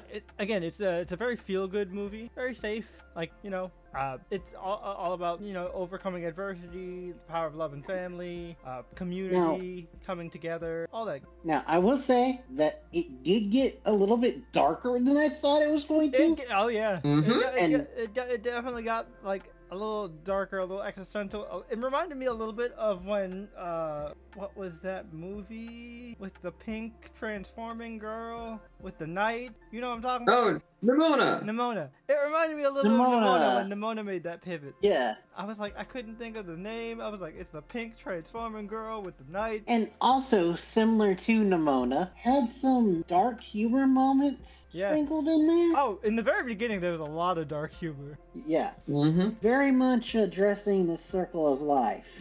Absolutely. Yep. Direct. Yep. But yeah, so that's pretty much it for the spoiler section. We're gonna go ahead and jump into spoiler free. Go check out Wild Robot. You mean flip that and reverse it? Yeah. That was done for the spoiler free. Now we're gonna get into spoilers. Oh, no. Yeah. Take two. All right, well that's it for the spoiler free section. Now it's time to jump into spoilers. Not that you really need it. I mean, like it's just a simple kids movie about family. But if you're really that hard pressed, here's your warning. Mm-hmm. All right. I liked it. I liked it a lot. I think the voice actors delivered their performances really well. They were very emotive and expressive. The setting of the island is just beautiful. Seeing the season changes and like I was very invested in Bright Bill's training montage, and I loved seeing him train alongside fucking Ving Rhames Falcon. That was cool as fuck.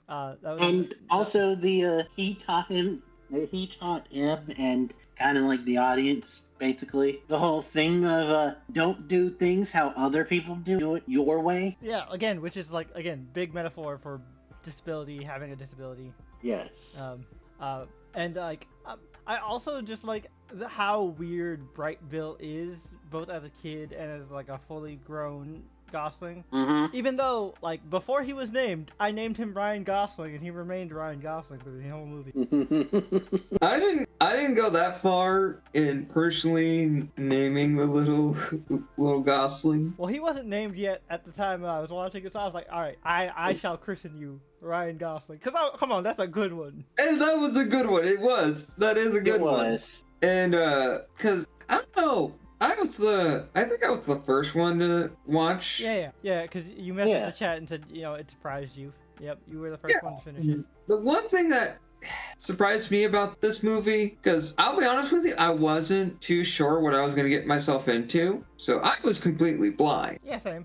So when I first, like the opening bits of the film, when we actually get to see Roz kind of activate and be on the island. It has a very slow start, for sure.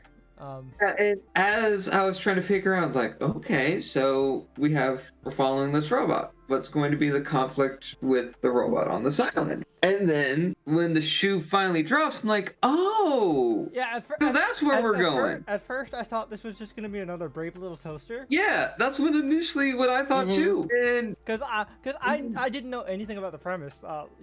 All I knew is that Brian told me that this is getting a lot of like rave reviews and acclaim. Check this out. And we did watch the trailer a while back. Yeah. But like we watch a bunch of trailers, Brian. We're not gonna remember them all. I know. I'm just messing with you. And you're also talking to two grown men that have poor memories. The only way things I do too. The only way things stick in my head is if it makes like a lasting impression. And as good as this movie is, like I don't think it's gonna be one of those ones that like, man, I gotta go back and watch Wild Robot, or I gotta show people Wild Robot. Also be something for me to just say to at least to my girlfriend, hey, let's put this movie on so you can watch it too and see what I saw. Yeah. No, it's definitely good. DreamWorks is the one animation studio that I can say has super consistent quality. Yep. And there's only one DreamWorks film that I thought was kind of mid, but I still kind of have a soft spot for it, and that's Shark Tale. Yeah. Oh yeah. And I will say part of that I do have to say goes to credit to Chris Sanders, who co-wrote and directed this. Yep. But he's also directed such films as Lilo and Stitch. Yep. The Crew, How to Train Your Dragon. That's awesome. Yeah, dude has one hell of a pedigree. I recognized his name as soon as I saw it. I was like, oh, it's the Lilo and Stitch guy. And I'm also guessing, we probably should have said it initially at the top, but it'd be good to mention here. This is also based on a book.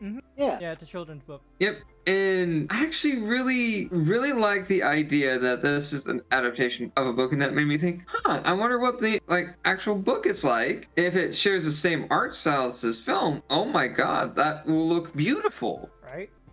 I am curious.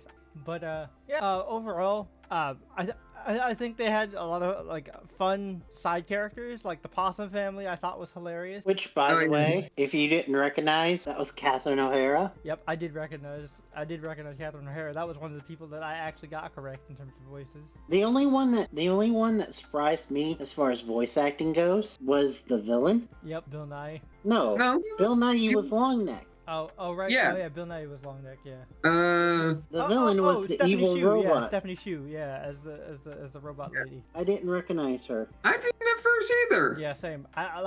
She was one of those ones where I didn't know until I saw the credits. I think that's one of the crowning features of this movie. When we saw the credits, we didn't realize it was the actors that did these performances. Because It's surprising. a lot of people give celebrity voice actors crap. Yeah. Mhm. Because sometimes rightfully so, because voiceover acting and acting are two separate skill sets, and not everybody can do both. Not everyone is Mark Hamill and can be fucking amazing at both. Oh yeah. But these guys did their job. They did great. By the way, just Googled it. Mhm. It's a book, but it's not a kid's. It's a kid's book, but it's not a picture book. Oh, so it's like a chapter book. It's like an actual kid's novel. Okay, interesting. Yeah, Oh. it's part of a trilogy. Oh, interesting. Written by Peter Brown. Cool. More reason. So all the more reason to hopefully get more movies out of this. Yeah. Or Oh yeah, indeed. Yeah, because they left enough seeds. But I'm interested. I'm actually kind of interested in this world because we mentioned Wall-E before off camera, but it did give me kind of Wall-E vibes. It looked like this was kind of like not post-apocalyptic, but like mankind on the rebuild sort of thing. Yeah, and I like how they weren't afraid to get a little like dark and juicier, even with just the comedy. Like you had mentioned the possums before. They have my favorite bit where they all talk about the different things they died of, and then the one's like sepsis. No fair, I took sepsis. And then the mom's like, if you're dead, you don't tell him what you don't died need to explain what you died from. and then she's well, I'm a mother of A mother of 5. Ah! 4. Or it was a mother of 6. Nope. Mother of 6. Ah! 5. mother of 5. And then later, the kid's like, Mom, I lived. It's like, great. That's great, sweetie. Also when the big fight is going on inside the fort, and Pedro Fox gets them all to stop, and then that one animal just does a sucker punch. Yo, those death robots that they summoned on them look like straight up Ultron. Yeah. Like, Hank Pym designed those killbots. Oh yeah, and indeed. Why are they buff for no reason? Exactly. Yeah. Also, characters that I loved and hated at the same time. Those raccoons. Oh yeah, they were annoying in the beginning. Which, by the way, those raccoons were voiced by D. Bradley Baker. Oh, that makes sense. What? That's crazy. It's amazing. I mean, he voiced Momo. That's not that far off from what Momo sounded like. Oh yeah, indeed. But anyway, it was, for me, it seemed like your typical like feel good family child movie with just a sprinkling of extra spice. I'm not gonna lie. Yeah. I'm not gonna lie though. I gotta tip my hat to them, and DreamWorks again. I tip my hat to DreamWorks in general because DreamWorks as a whole is not afraid to do this. Disney used to be not afraid to do this, but now they're pussy. But like there's straight up death in this. Oh yeah. Long neck. Like not just long neck. Remember the whole impetus of this of Rhonda's task. Her Bright Bill's entire family got murked on accident, mind you, because they all got murked. Yeah. Yeah, I know. On some opening of Bambi type shit. She just lost. Yeah. Poor Birdman got orphaned. Yep, and was almost eaten by his adopted family member.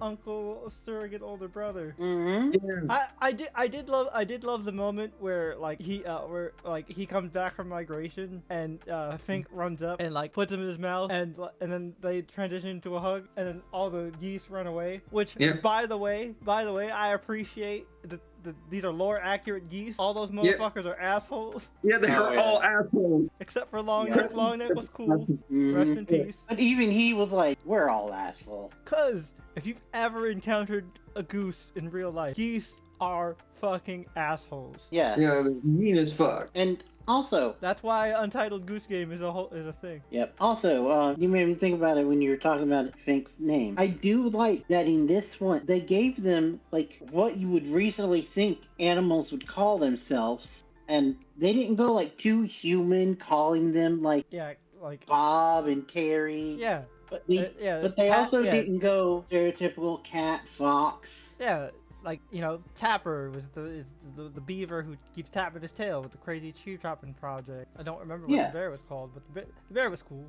The bear was Mark Hamill. Yeah, the bear was Mark Hamill. Mark Hamill was always that was that was the only one I knew instantly. I was like, that's Mark Hamill. Which, by the way, we talked about dark jokes at the end. You know, tomorrow I'm hunting you. I'm just kidding. That was one. But Yeah.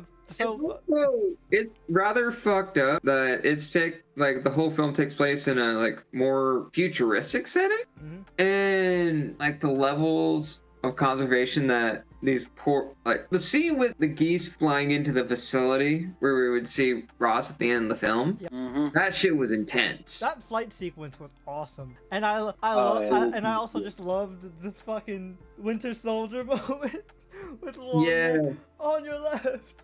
I was like, oh shit, you did a Winter Soldier. Yeah, that was great. And the woo, we all made it. Yep. Where's Longneck? Ooh, sorry, kid. Mm-hmm. But he went out like a G. Yeah, he did. He fucking soloed those robots. Yeah, he flew into their like direct path. That was crazy. He said, "I'm a distraction." He said, "I'm going to have you protect this flock. You're not afraid of these things. They are. Yep. We need someone to be brave to fly us out of the situation. But I'm going to distract these robots so you have a way to it." That was a cool sequence of him just coordinating everybody. Yeah, that was awesome. Yeah, and if you also notice the way that he flew, at least in the beginning, he flew them in paths that would get them away from the robots that would hurt them, but fly near the ones that he knew wouldn't hurt them. Yep. Exactly, yeah. Yep. I mean, Seeing... he spent a lot of time in the obstacle course. He knows how to weave, so. Mm-hmm. And then just the final battle alone with all the rest of the animals fighting those buff robots. Yeah, that was cool. Just the island coming together and kicking ass. And I'm not gonna lie, like it didn't get me choked up or anything like that. But I'm always a sucker for the moments in these movies where like the child and the parent have the misunderstanding, but then they finally call the parent like dad or mom at the end. Like that always hits me in the feels. When that happened in Old Man Logan and Laura was crying and said, "Daddy, don't die." Oh, I was bawling. That one was bad. I was bawling. I will admit that I did get kind of semi-choked up when it showed her like watching them hanging onto the tree. But also, I like the way that she phrased it at the end, where she was like, "I need to go on my migration." Yeah, do you think she's gonna start a robot revolution? Like, I almost wonder if it's gonna be like a child-friendly version of that next level thing we saw. Yeah. Yeah. I think so. I'm of the person who believes that. I mean, clearly these movies aren't afraid to show murder as long as it's animals or robots. Yeah. I like to think that it might be like peaceful resistance, kind of a la Gandhi sort of thing, you know? You haven't played Civilization 3. Gandhi is very aggressive. Well, I know. I'm a player. I know Gandhi is all about nuking people in that game series, but I'm saying like historical Gandhi. I know. I was just making a joke. But anyways, final thoughts and ratings. I told you guys this would be a fast section. We are like we're like 50 minutes in, barely an hour. At least raw recording wise. But yeah, final thoughts and rating. I'll start. I'm gonna give this a 7.5 out of 10. Solid, had fun, but nothing really to write home about, but I would recommend it. Brian? It's been a while since we've deviated this hard, but like you said, Jake, I really like this, like down to the animation, and I know the story is simple, but sometimes you need a simple story, and I really like this, like more so, to the point where I know I haven't really been talking it up as much, but for me personally, I think I'll give it a full point higher, 8.5. Okay. Oh, I really enjoyed it myself, and I think I'm going to be in the middle ground between everybody here. It's a solid 8 for me. All right, so we're doing the step The ladder. step ladder is back. The step ladder has returned. Twice in a row, because I think last week was also a step ladder. Kind of. No, it wasn't. It was kind of. No, you and I agreed, and Brian... No, that's what I'm saying. You and I agreed, but then Brian was a step down. Yeah, it wasn't It wasn't a full step ladder, but it's kind of there. But anyway, Brian, why don't you tell the lovely folks at home what what we will be covering next week, or I guess what they can catch next week. Well, we went on an animated adventure with real life animals. Next time we're going on an adventure fictional animals, pocket monsters, if you will. Pokemon Horizon. Season 2. Yeah. Which we were gonna do an episode of season 1, but that time just got away from us. But we will talk about season 1 in the beginning of the episode next week, so no worries about that. It'll technically kind of be both, but we're gonna just label it as season 2 for easy sake. But yeah, looking forward to it. I really like this season. It's a nice change of pace for the Pokemon anime, so like this is gonna be a fun discussion. As a huge Pokemon fan, it's funny. We went from a topic that had a super short main discussion to next week. Tony and I are probably going to fucking yap you guys' ears off in the main discussion, and I apologize in advance for it. Yeah. Because look, when me and Tony get into Pokemon talk, it's a fucking snowball effect. Yep, our very hyper focused, hyper fixated reptile being activated. Especially when it comes to like the Pokemon anime, because there's just a lot of stuff with the Pokemon anime that we talk about, especially with like fan discourse and all that. It's going to be a very interesting episode. So stay tuned. We'll catch you guys next week. Until then, we'll see you later. Peace.